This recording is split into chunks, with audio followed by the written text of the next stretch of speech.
We have two beats in the Thattukali. One is the hard, the other one is the soft. Make sure you don't move your stick like this to do the hard and soft beats, as it does not make much difference in the sound.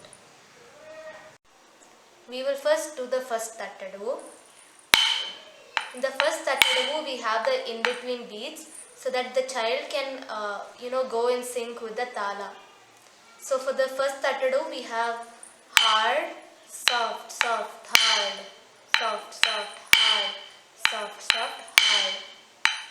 Teiya, tei, teiya, tei, teiya, tei, akkatadin, dinnatum, teiya, tei, teiya, tei, teiya, tei, teiya, tei.